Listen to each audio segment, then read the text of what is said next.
wellness industry upside down so you can be your healthiest inside and out. I'm your host, Dr. Neal Smoller, holistic pharmacist and supplement strategist. I'm joined by Mark DeCicco, founder of RTD Fitness. Good morning, Mark. Good morning to you, Neal. Today's episode is mental well-being part 2 because, of course, we can't say anything, quickly. Well, it's kick the hobo off the train. Throw mama from the train. We have Dr. Dresdale back with us. Technically, we didn't go anywhere. We just literally hit the button. Don't give away the magic. Mark peed, and then we just kind of kept going.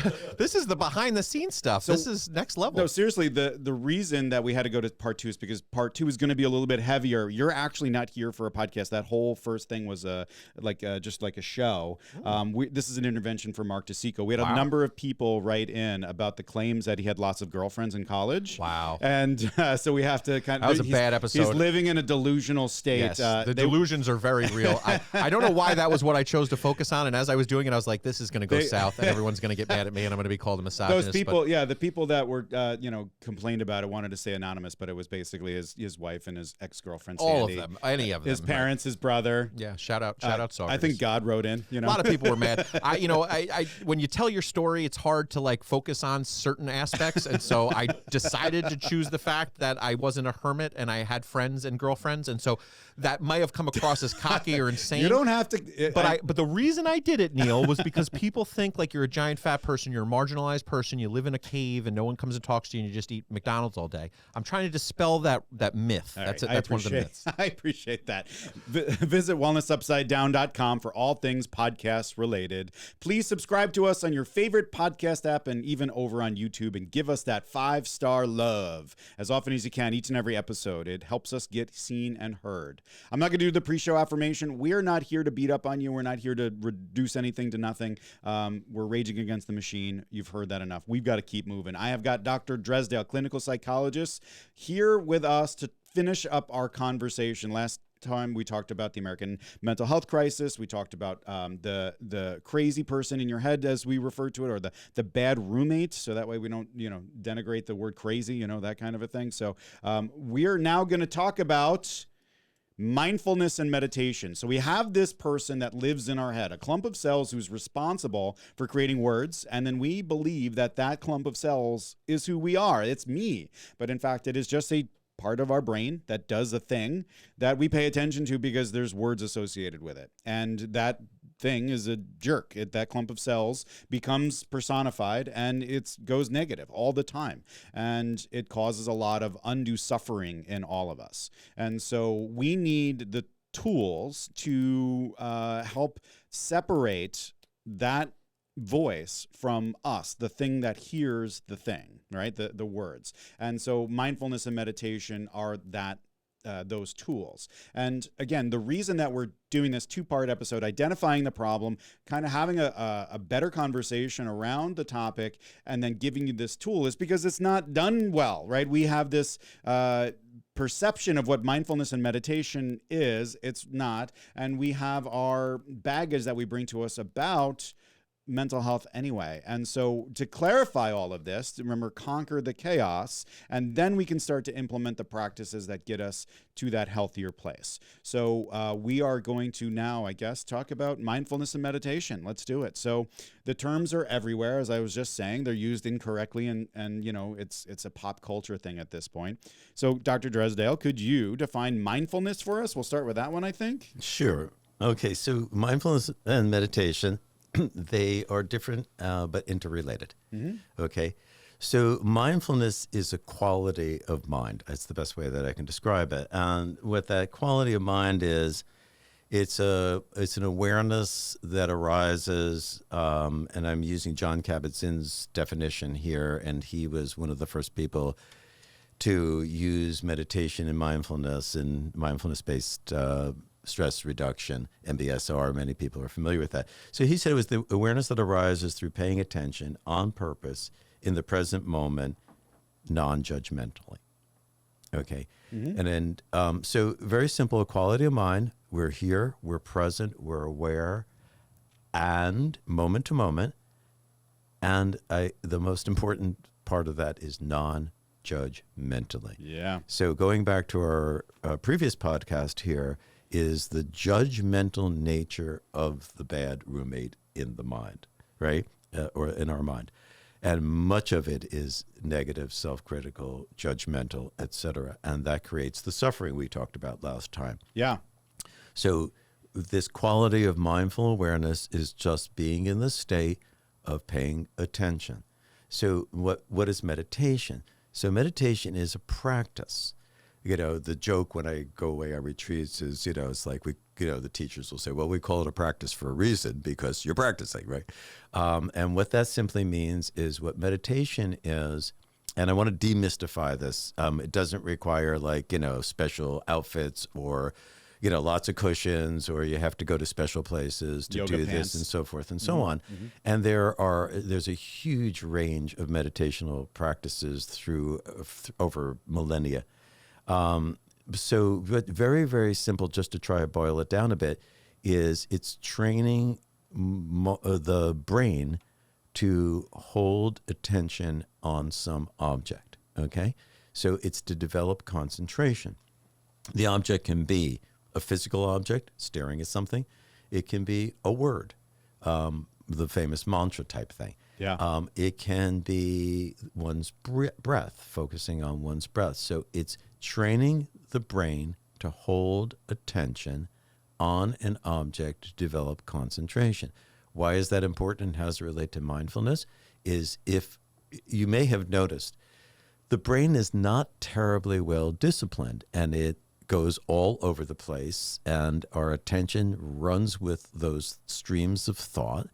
And, it's called monkey mind. Yeah. Jumps all over the place. Oh, it's over here, it's over there, it's there. And now I'm thinking about this, I'm thinking about that.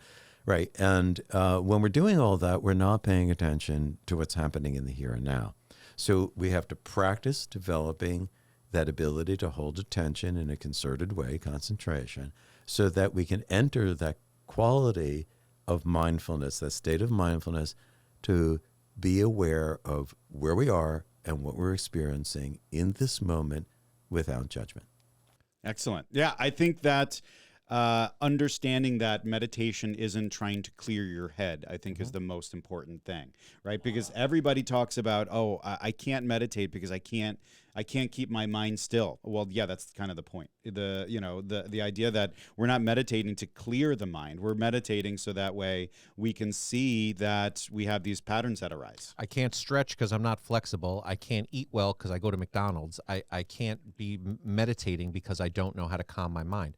It's the same pattern. It's the roommate talking. Yeah. And so we can try to ignore the roommate, but he's still going to be there. And so we can pretend like he's not in the back hanging out, but he's standing there, he's eating his Doritos, and he's just judging. Mm-hmm. He's just watching us do our thing, and he's like, boy, there you go again, Neal. Classic Neal, screwing everything up. You can't even run a podcast, right? Mm-hmm. And that's what we're up against. So this idea that we have to practice something else is the only way we can get from where we are to this new place. So I can't just imagine that I'm going to stop that guy from talking mean to me. I can't just hope he'll go away. He's not going anywhere. He's in there. And so either I get a plan for that, I get mindful, and I find a way to pay attention and put him on the train and send him on his way, or I spend time paying attention to him and he takes over. And that's what we're trying to steer clear of. Thank you for bringing those points up. That is really critical.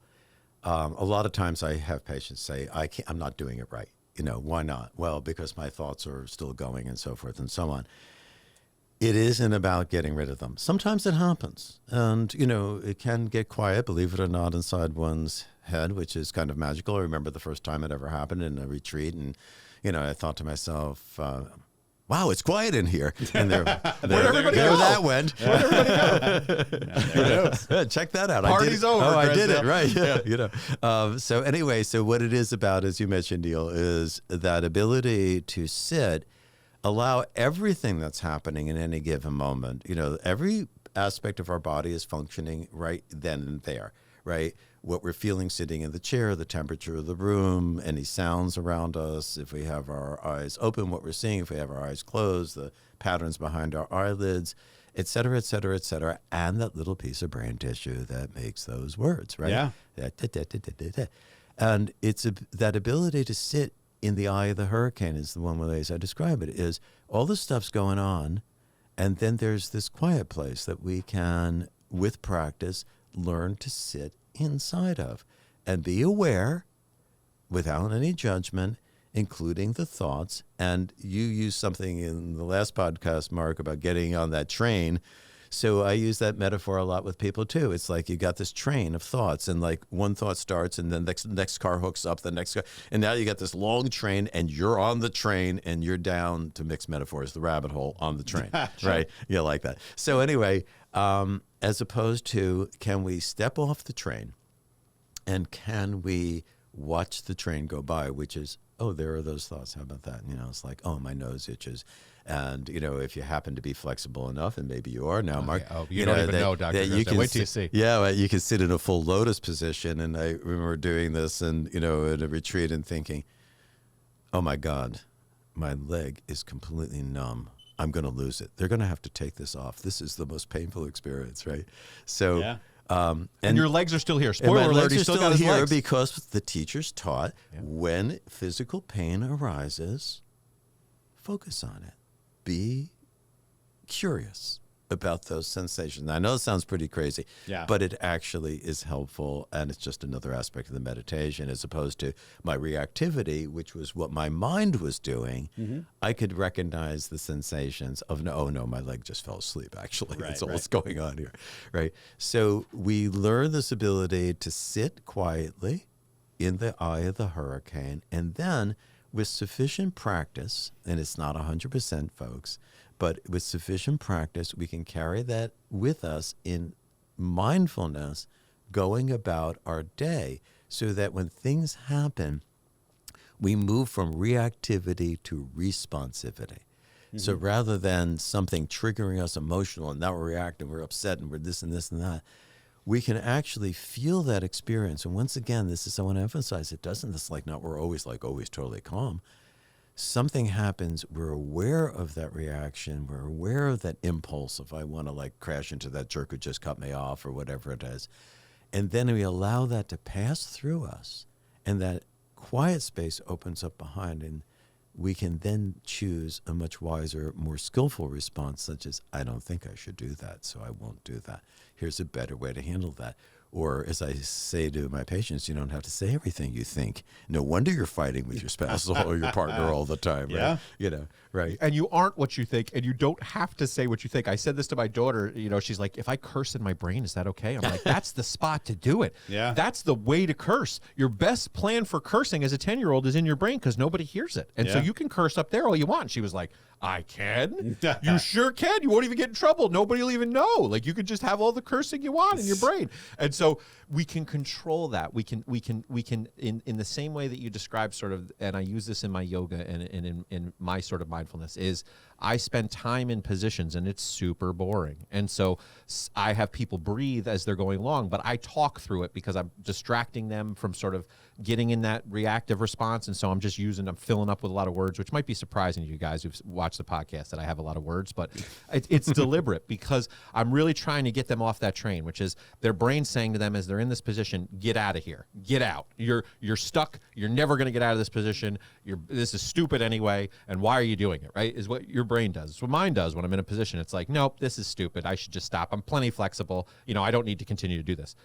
But if I'm really working on that breathing, if I'm taking the time to focus that energy towards being in that present moment where I'm just in a stretch, I'm just a guy doing a stretch, no judgment, no whether or not I should stop or whether I should slow down or do it differently. I just need to be. And so we don't be enough. We just spend our time in the past or the future. We're not sitting in the present moment. And that's the piece that has been so critical for me and I think is really beneficial to our listeners. So we've piled on a bunch to this, but I want to revisit it because there are some people that are just hearing this conceptually for the first time. This idea of being mindful is really just about just like, okay, so I'm sitting in the chair and just kind of experiencing everything, not like when the thought comes, returning back, and instead of the focus being, say, my breath and just focusing on one thing, I'm focusing on everything. I'm focusing on how the chair feels against my butt, how my butt feels in the chair, how my foot feels, how the temperature in the room feels, right? Being physically here and experiencing the moment, right? And not getting lost in the mind somewhere else. Being mindful is being here, right? And not grabbing my phone and immediately dissociating from reality. Right. And that's what the phone allows us to do. So we're talking a lot about put the phone down. Yeah. There's reasons for that. Yeah, because the device dependency is tied to I this. want to constantly have input. My brain is like, give me more input. I need more information out there, and then I'll feel better. If I see Neal's 70th picture from Europe, that's going to be the thing that's going to be the tipping point, and then I'm going to feel better as a human. And it never actually happens. You, spoiler alert, you will not feel better after going on the internet anytime that you do it. Right. You go there for that reaction, but what you end up actually doing is just completely separating from reality. And then you come back a worse person than the guy who turned the phone on to begin with. So then being mindful and being like experiencing every moment, we'll say, and we should define that because, you know, we talk in seconds and hours and minutes, but moment is kind of like, you know, define that for me. Like it's a bunch of seconds, right? It's like, what's a moment? The moment is now. Okay, that's the moment. When will then be now? So is an acquaintance of mine who is from India and Hindu, who said, you know, the past is fears and the future is tears. I love this phrase, that's right? Because past is memory. This moment is now a memory. This moment is now a memory. So the past is a memory. remember. Right, exactly. I was there. And the future is projection. Whatever we're imagining, either positive or fearfully, is going to happen. That is that. Now, remembering is happening in the moment. Projecting is happening in the moment. But it's the moment. It's this. This is the only one that exists that we're experiencing through all of our sensory systems. Right? So we have the traditional 5 senses, and the Buddha called the mind the 6th sense. So experiencing all of our world, very simply, consciousness is thoughts, feelings, and sensations. There ain't nothing else in that stream. Right? So I want to go back to also the interrelationship between meditation and mindfulness, based on what you said, which is, remember, meditation is that practice of developing concentration. Yeah. So if we want to be mindful, if I'm just sitting here and all of a sudden my attention gets pulled into my thought stream, right? I'm no longer experiencing anything that I'm seeing, hearing, doing. Is the dissociation you talked about, Mark, tasting or whatever the case may be. Yeah. Right? Not fully focused on the experience of the moment. So the reason that the practice of meditation is so important is it makes me aware as soon as possible. Yeah. My attention has wandered off into thought, right? And the concentration is a trained practice of the brain to bring that attention and that focus back out here to this moment. And now I'm mindful again. Right. And that can happen like 1,000 times an hour. And so, like, again, the mindfulness, the idea that I'm experiencing the moment in its full, sensory, I guess, input, right? And the idea that most of us are not in the moment, and we spend most of our time in the future or in the past. That's what we're bringing. Our mind is bringing those things. We're worrying about a future that hasn't happened, or we're like, fermenting over a past that's already passed, right? And so perseverating on things. And so being more mindful is saying, okay, wait, I'm not there. How many people have driven in their car and then they just arrive at a place, or they're having an argument in their head with somebody that's physically not in their car, right? And you can go, oh wait, I need to be more mindful that I'm driving a car and that thing isn't happening.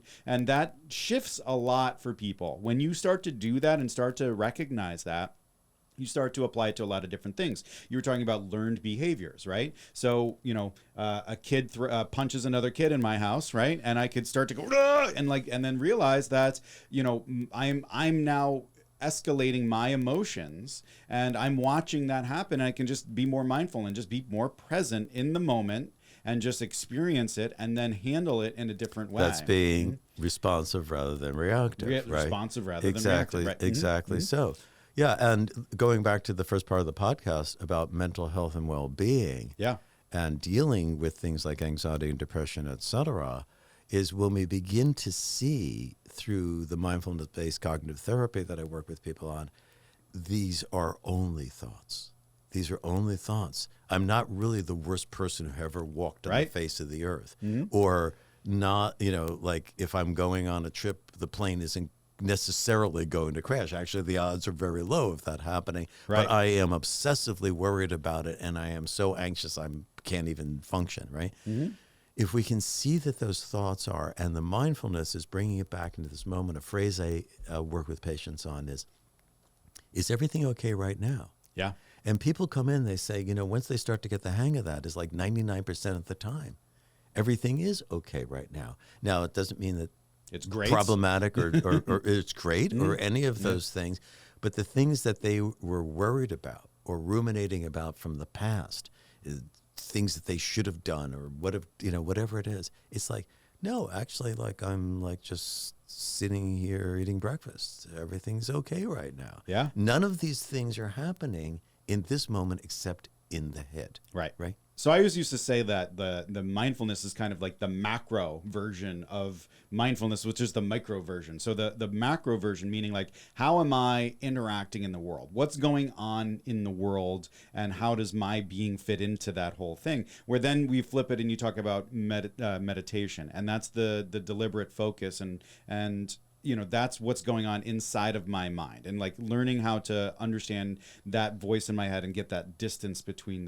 the two. So the meditation then is really just, it's almost like sensory deprivation. We're sitting here and we're trying to be mindful and we're experiencing all these things, all these distractions. But what we're trying to say is close it all down and focus only on one thing. If we can put you in a pool where you couldn't feel anything and you couldn't hear anything, that would be even better. And you can just focus on that one sense. So that way you are basically training as soon as the brain, that little clump of cells starts firing, which it's going to. And that's an important part that everybody needs to hear is there's no stopping that. You're not evicting the roommate. It's not evicting. There's no eviction process. The roommate will be there, but he will or she will start talking, and then you just need to know how to handle that when you're focusing on one thing, and then all of a sudden the thing starts talking, and then you start going down that path, following that person. You can say, "Oh wait, I'm following that person again. I'm not focused on my breath," and then you just go, "Okay, no big deal. I'm gonna just go back," and that's it.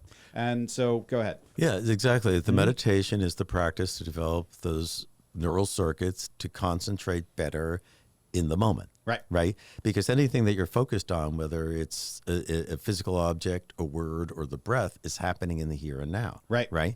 So we're training the mind, or the brain rather, to release attention from the word thoughts that we think are so important because, well, it's impolite not to listen no matter how stupid what's being said is, right? And bring it back into the present moment. And so being able to work with it that way, and consequently, the less caught up we are in our thoughts, the more present we are. It's like when you're having a conversation with somebody and you look in that person's eyes and, you can see, oh, they're like not even home, Yeah. And what Mark was doing to both of us. Just a minute right, ago. exactly. Yeah. And we keep talking because whatever we got to say is important enough. We don't care if anybody's listening. Yeah. But, we can see it in somebody else when they're not home anymore. And we do that all the time. And it's bringing ourselves back home, into this present moment. So to keep it really simple, the three components of meditation are focused attention, practicing focused attention to develop concentration. 2, attention wanders somewhere, right? So the second component is we wake up, meaning, oh, I'm not present anymore. I've been driving for the last 5 minutes. I have no idea where I am and who's been driving. I didn't even own a car. Right. Whose car is this? Whose Lexus is this? This is a nice Lexus. And then we wake up, right? And we become aware attention has wandered. And the third component is we begin again. We've now training the brain to bring attention back to that object. So over and over and over and over and over again. Like I said in the earlier podcast, if we keep practicing something that's desirable, we will get better at it. Yeah. Right? So we get better and better at staying present in the moment. So, my profession is a lot about listening. Yeah. And so we hear the term active listening. Look, I have good and bad days. I can be tired. I can be whatever. I can be concerned about something going on in my life. But with the practice, I keep bringing the attention back because it's important to be present when somebody is saying something, that needs to be heard, right? So, those are very important. And so once again, it relates to mental health and well-being. Yeah. By hearing and putting in context all that chatter is just one of a million things that are happening in any given moment, right? And not giving it our attention and not paying attention to it, because it's going to be, for the most part, creating negative mood states, as it will often do. But you mentioned something in the last podcast, Mark. Sometimes we can have these grandiose thoughts, et cetera. And that's just... He often does. All the time. It's more dangerous, honestly. That's right. Thinking you're super awesome and then listening to that voice and believing that voice is super awesome got me in is all going my to lead... It's all all of my trouble. All of my problems were created here. There's no problem that I've had in my life that I didn't self-create. And some people say, well, bad things happen to people, and that's true. And that is true. And I'm not here to minimize anybody's traumatic life experiences. You have had bad things happen to you, and I apologize for that happened. That should not have happened to you. That being said, me personally, every problem that I have ever had, I have 100% created that problem right up in the old roommate den, right up here where I keep my friend. And that guy continues to be my consigliere. He continues to be the guy I go to for help. And I know he's flawed and useless. It, in a lot of ways, ruins most everything. And I yet and still go back to that same guy. And so how do I quiet him? How do I give him less control and power over me? I have to actively practice this on a daily basis, on a regular basis throughout the day. But I have planned mindfulness, planned meditation every single day of my life, every day. I want to talk about this idea of practice real quick and the moment thing. So, the moment is right now. But it's kind of like an awareness cycle is kind of how I see it. So it's not really 1 second or an instant. It's kind of like 3 seconds, because our human brains are kind of small, right? So like a moment is just like a little sphere of time. And when we talk about making healthy food choices, that's about 6 times a day that can happen for most people, unless you're a grazer, of course, right? But it's breakfast, lunch, dinner, and then the snacks in between. So at those moments, we can practice the right decision, or we can practice the really bad decision, right? Not planning our meals, picking the thing that makes us feel better. We can practice. Now, we could say that we're just losers and give up, or we could say, next time I'm going to get it. I'm going to try it better, right? 1 out of the 6 I've done really well. And the interesting thing to me about meditation and mindfulness and mental well-being is that you don't have 6 opportunities. You have thousands and thousands every single day. And this goes to the idea that you were talking about is like, you get good at what you practice, right? And so because we are so used to following the voice, following the idiot in our head, and doing those kinds of things, we have practiced that for years and years and years, every single day. And the great part is that we have so many opportunities to correct that, right? So if one moment comes up and we handle it incorrectly, like I yell at Ava for leaning too far down, for being, and I can go, I don't have to own that. I can take it back, and this is a brand new moment. I'm sorry, I didn't mean to do that, even though you're drawing something great, and I just distracted you from that, right? So we have ample opportunity in our day to practice both good and bad, and throwing those labels on there, like healthy and not healthy thought practice, mindfulness and meditation. And I think for me, that is very liberating. It means that there's so many opportunities to get better at something. It can happen easier, Yeah. So yes, you're absolutely right. Moment to moment, if we are able to hold that state at least some of the time, we can make wiser choices, right? So if it's about having a food, and we're hearing the voice say, yeah, no, go eat the chocolate cake. There's no problem with that, and we just recognize that as a thought passing through like a cloud over the sky, right? And we sit quietly, what might come up is, that apple actually looks really beautiful. And without any judgment. Now, I want to, like you mentioned, good, bad, and we talk about to healthy, unhealthy. Experience. How am I going to feel? Oh, those first couple of bites of chocolate, like, I love this. I love chocolate. More, like, more of that. But once I eat that, like, remember I said in the first podcast, on the back end, I eat that piece of chocolate cake, I'm not going to feel so good. Suddenly my blood sugar level is going to go up, and I'm going to have all these carbs in me, and, Experience, not judgment. if I eat the apple, wow, the sound of it, the juice in my mouth, the crispiness of it, etc., the flavors and so forth. And now how do I feel on the back end? Well, I don't feel so weighed down. I feel better, etc. So if we attend to experience, believe it or not, our total body will tell us what is a wiser, more skillful choice without the judgment. You know, I have patients who come in, I was really bad today, I did this. Yeah. Right? You know, and I focus on, well, what were the consequences of that? What did you experience when that happened? And they start to pay attention to the experience, right? And they're able to start using the feedback loop of our own bodies to say, better this, I feel better when I do walk 5 minutes every day or meditate, 3 or 4 or 5 times a week, rather than, right? When I wasn't doing that. Right. Oh, so you now have feedback. Or if somebody says to me, actually, this like that, okay, so now we know that's not the thing for you. Let's just try something else, trial and error. And what you said about the moment-to-moment opportunities, remember I said the third aspect or phase of meditation is begin again. No judgment. Oh, I just observed, attention wandered. I woke up, begin again, bring attention back to the object, let's say, the breath, right? And what I hear with patients when they come in, they start going, I was really getting upset about something because it wasn't working out. And then I remember, just begin again. No judgment. It's okay. I'm not a dope because actually, believe it or not, things go wrong in life. They don't always go perfectly and smoothly. But the roommate in our head is what? You should do it right every single time. And if you don't, there's a problem. There's something wrong with you. That's, quote, mental illness, right? When we feel we're not okay, right? As opposed to, no, we're normal human beings who are doing the best we can. And, the thing that's also very interesting is I don't have people come in and say to me, I did like 10,000 things right this week. Nobody ever said, I can't believe the one thing I did this week. That's right. That's what we get focused on. It's like our car, right?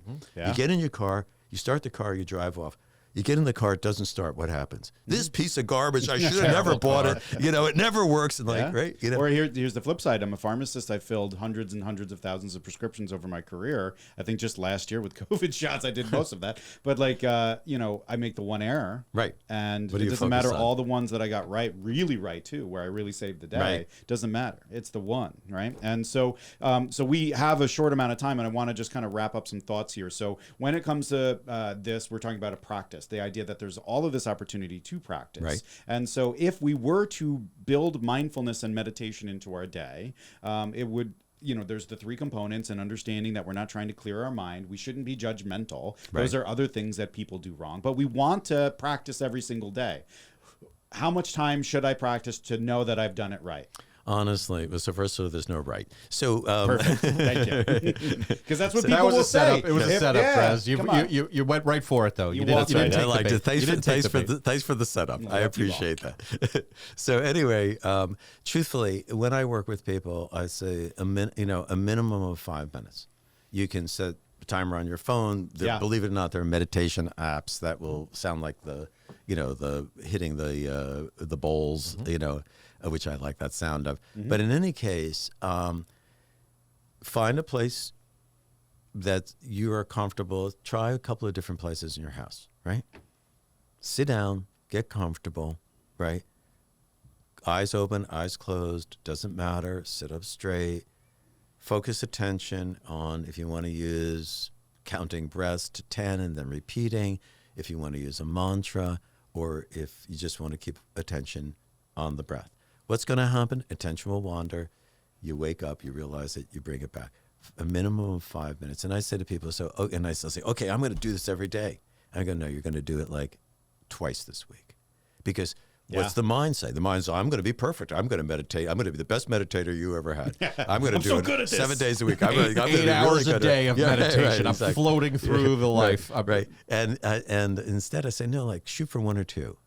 You build up. If you get to 5 or 6 during the course of the week, that's really good. And amazingly enough, the research has shown us 5 minutes on a semi-regular basis does produce effective change. Yeah. Right? So it does work. Now, some people come in and say, like I'm starting to like this, and I'm be like 10 minutes now. I'm getting up and I'm sitting for 10 minutes. I do suggest to people to do it the first thing in the morning, much easier before you get into the roll of the day, right? And see what happens. Just pay attention from day to day, moment to moment. What happens? Some days it's like, okay, completely present, focused attention. Other days, attention's bouncing all over the place. As you said, Neal, there's no right or wrong about meditation. It's just working with whatever is present. So if attention is bouncing all over the place that day, attention's bouncing all over the place that day. Right. And judgment, by the way, I just want to mention, is just another kind of thought. Yeah. Right? So it's not like we're not trying to be judgmental. We're just taking notice, there's a judgmental thought. There's a critical thought. Just let it float by like the cloud through the sky. I want to mention 3 other things that can really be helpful with mental health and well-being. Do it. One is compassion. Compassion is sympathy for the suffering of the other, right? If we practice compassion, it's like, maybe that person is a jerk. Maybe that person's got something going on in his or her life that's causing that. Maybe I can find out and be helpful. Self-compassion. Hello. Yeah. Bring it to ourselves. This is hard. This is not easy. I'm doing my best. Self-compassion for my own suffering. The second one is forgiveness. Self-forgiveness. I'm constantly forgiving my younger self because my mind will go back to when I embarrassing stuff. Yeah, right. Yeah. Oh my God. I don't have to go that far back, fellas. Yeah, right. Not that far back. This morning, right? It's not that far back, boys. But self-forgiveness of being able to say, look, I didn't know then what I know now, but instead of ruminating about what I should have done when I was 21, what did I learn from that experience that I'm not using that I can bring into the present here? Yeah. Okay, and the third thing is a gratitude practice. A gratitude practice is every day, find 3 things, they can be small, they can be big, that you're grateful for. And people say, but as people engage in a gratitude practice, their attitudes about their lives change. They start recognizing there is much to be grateful for, no matter how difficult it can be. You get up early in the morning and it's a beautiful, crisp fall morning. I'm grateful for the, just the sound of the birds outside. Okay, so I'll be grateful for that. I'm grateful for the big things, like our kids and all the wonderful things that they do and, et cetera, et cetera. Just so compassion, self-compassion, forgiveness, self-forgiveness. 3 things you're grateful for every day. You can write them down, by the way, because it's kind of nice to go back and look at those as well. So you're talking about every day.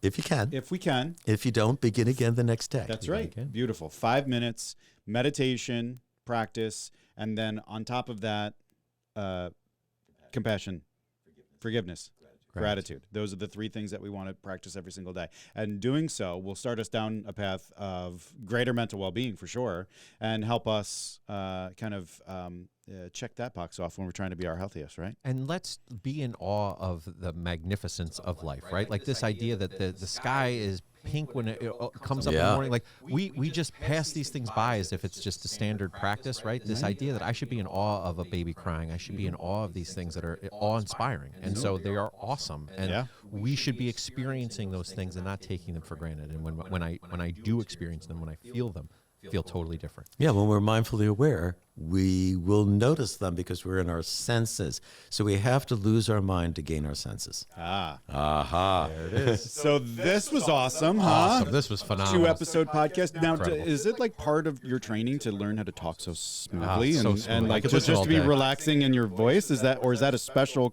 credentialing that you got?